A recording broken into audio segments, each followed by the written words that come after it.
туғаным Қарасаз деп аталатын ауыл. Туған жылым 1931 құрдасымын Шәмілдің. жынысың кім? Еркекпін ғой, еркекпін, және дағы тәуірмін. Партияда барсың ба? Жоқпын. Шыққан тегін? Шаруамын, бар тірліктен бағалуын санаймын. Білімін ше? Орташа ғой, алайда оны жоғарыға балаймын. Ана тілін?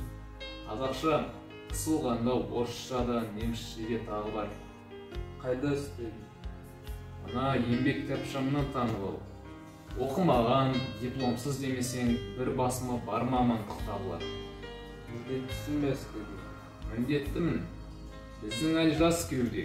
Жауынгердің ұлымын ғой, жанын қиған Мәскеуге. Сөгіс алып көрдің бе? Бұл жағынан пештерін дей алмаймын менің. Ойлы қырлы болады ғой бұл өмірде мұз кету. Ол өзі бір енші сол ездің әрі ердің. Мекен жайын? Мекен жайым жер менің.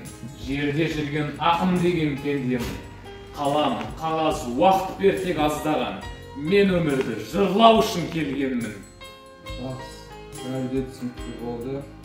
Ғажап демал, есіне жазылып кетесің. Жақсы.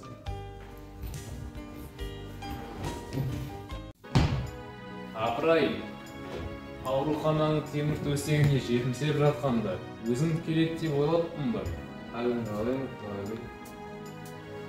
Шәміл-ау, қай жайымды білсең еді, білмеймін қайтерімді кім сенеді. 17-де өшіріп алған отым, қайтерем қайтаған жүрсе мені. Бір ретке ұшырадым бұл күнде мен, қоштастым сауығыммен, күлкімменен. Жүрегім жерік болған жағдайы бар, бір пәле жатыр білем бүлкілдеген. Анталып ыңқылменен күңкілменен, жеткізіп айту қиын құр тілменен. Қазір маған 20 керек болыпты, алдымда қор қызым тіркелмеген. Ойласам, талай-талай қыр басыппын, досым деп доңызбен де мұңдасыппын. Шәміл-ау, қалың достан қалған сенен, қайтермін ғашықпын мен, шын ғашықпын. Сол күндер ғой жүректің аңсағаны, саған шөлдеп айызым тамсанады. Өкініш пе білмеймін қуаныш па, өз-өзімнен жүрегім ән салады. Әнсіз өмірме қаңсымаймы, өзегімді өртеп тек жаншымаймы. Махаббатқа арнап бір ән шығарсын. Шәміл-ау, шәмші қайда? Шәмшіге айт тағы да бір таңдандырсын.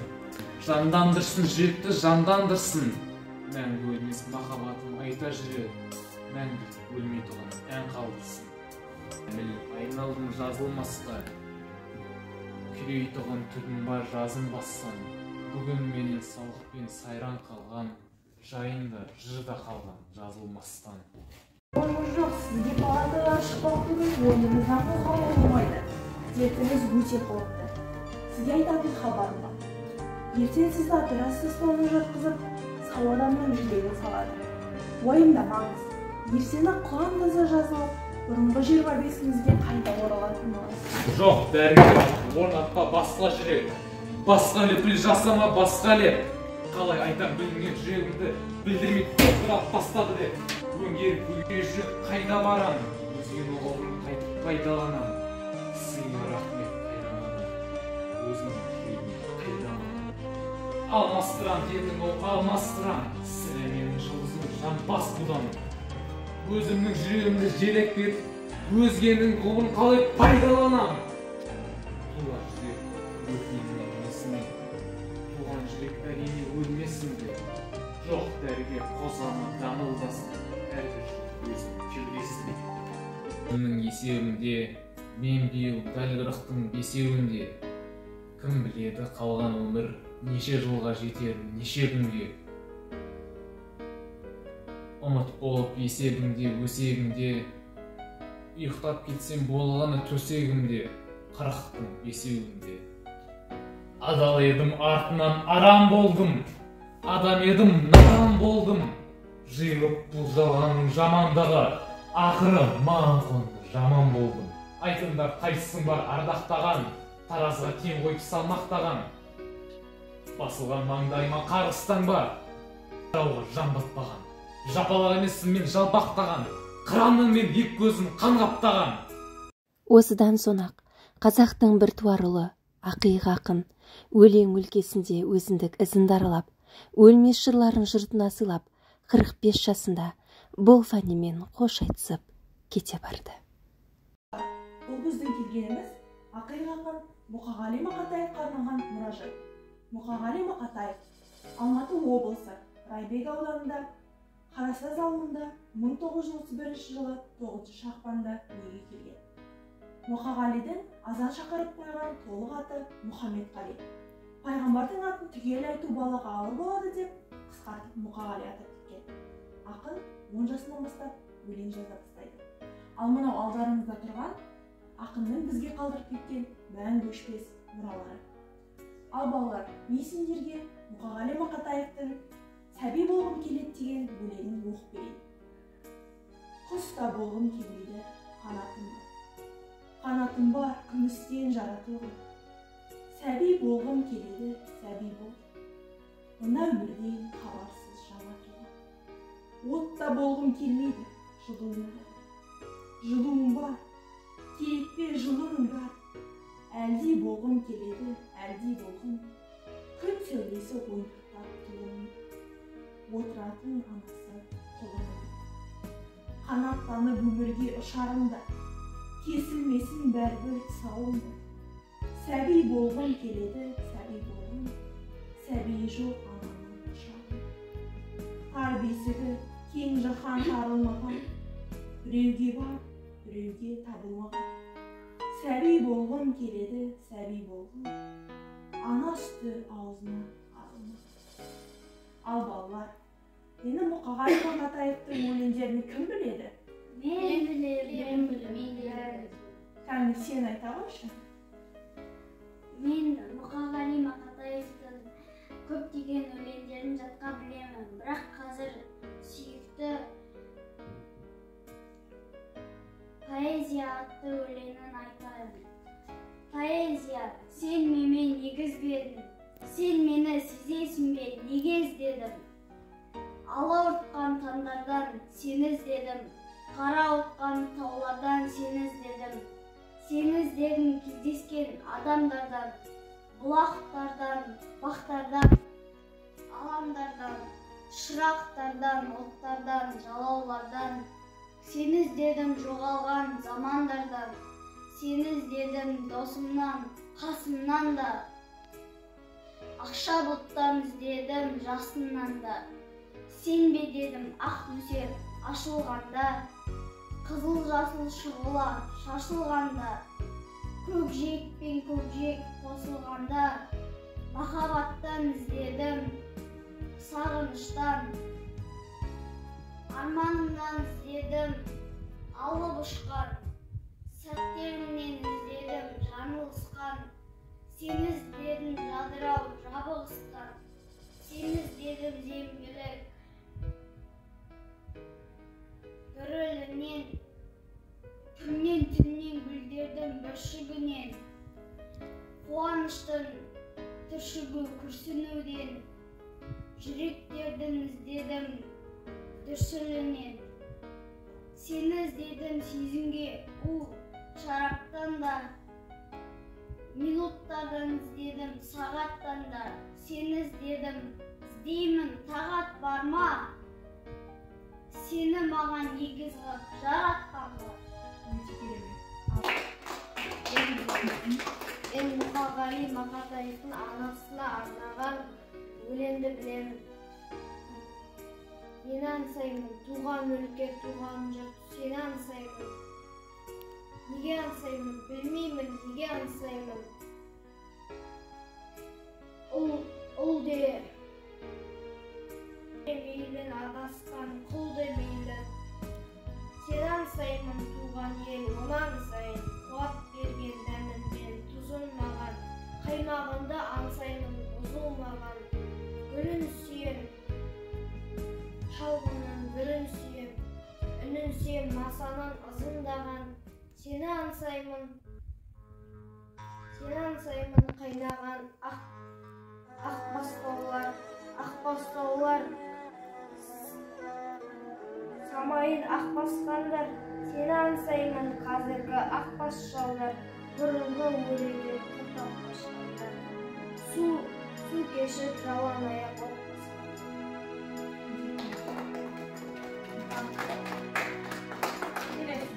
Мен айтсам бола ма? Асыл анам, есер анам, ежіре беске менің есіме алам. Мен үшін сүйіп соғқан ақ сүтімді, ақтамасам бұл жүнін несіне адам. Асыл жолда жүрсем де арып ашып, аға тойлап түсірмей жаның ашып, аға тойлап оқытып кешеу барған хаттарымды отырмысың күтпейіп жаның ашып. Қайда жүрсем сүйім құшарым, сүйімін дидарыңды мен құшарым. Қайда барсам өзімде қарсы алды, кең байтақ отаным мен құшарым. Жаратылдың бағымашын, білемін көңілсізсің сағынасың. Қайда жүрсем қамқоршым, отаным бар. Қапа болма мен үшін, не қыласың?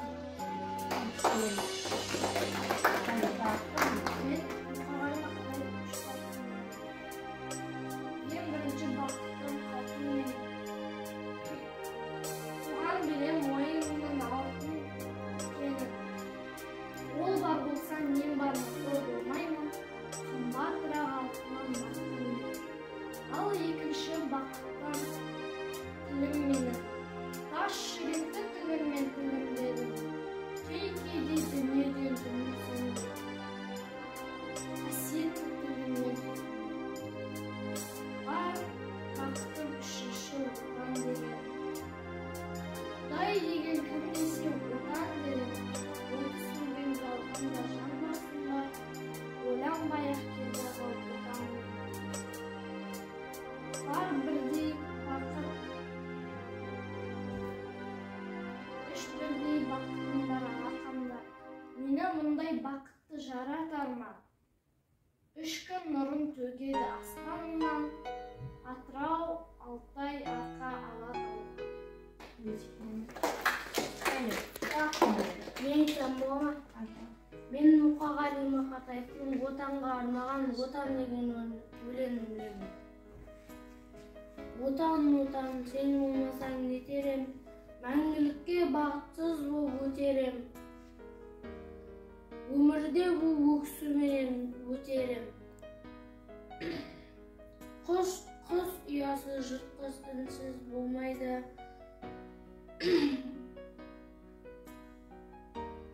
Отансыз жан өмірінде оңбайды, өзін өзі қорлайды да сорлайды. Тірі адамға сол қайда. Күн көреді әкесіз де анасыз, өмір сүрер әйелсіз де баласыз, ал отансыз нағыз сорлы анасыз.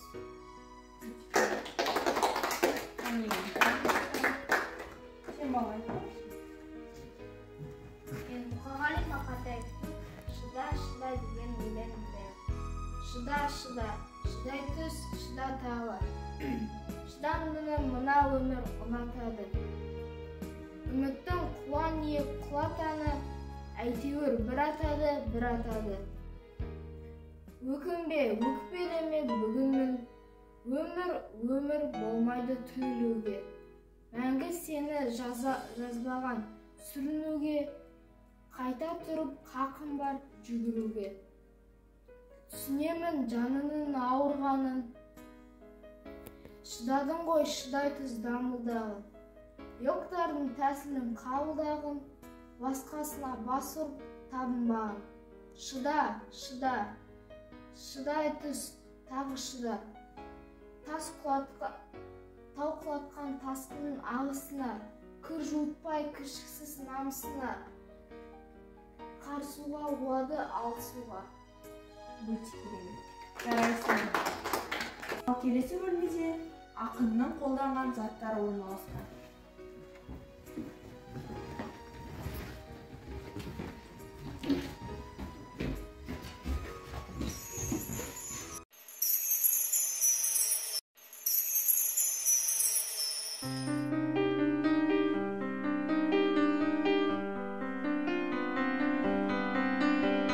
Мұқағалидың күнделігі 12 ақпан 1976 жыл. Ескі ауру, аурухана, емделу. 11 қаңтардан 5 ақпанға дейін. Ауруым менің оңай болмаса керек. Егер дәрігерлер диагнозы дұрыс қойған болса, онда мені тек бір сиқырлы күш қана сақтап қалады. Бұл жолы шынында да ауру екенімді мен өзімде ұғындым. Қатты жүдедім. Көңіл күйім нашар. Шаршадым. Бүкіл өне бойым сырқат. Менің таңдамалым өз келісіммен өмір дастан деген атпен кетті. Ауруыма байланысты версткасында соңғы оқырында өзім қарай алмадым. Қалай болып шығарын білмеймін. Бір сөзбен айтқанда, байғұсты тағдырдың қолына бір жолы тапсырдым. Өз әріптестерімнің менің шығармама қалай қарайтындарын тым жақсы білемін. Кез келген сылтау тауып, олар мені құпиялап, біріліп қалуға дайын тұрады. Жартысын ауруханада, жартысын үйде, мұна тұсын, ана тұсына дейін түгел жазылған 4-ші жәптерді бітірдім. Сонымен менің тағы да бір жаңа жинағым даяр. Маған тездетіп баспагер тауып беріңдерші. Мен оны жаңа татымды дүниелермен қалай қамтамасыз етер екен. Мен өлеңді үзіп жұлқып, орай егілгенде кез келген жерде жазуға әрекеттенбегем. Жоқ, поэзия жан бұлқынысы.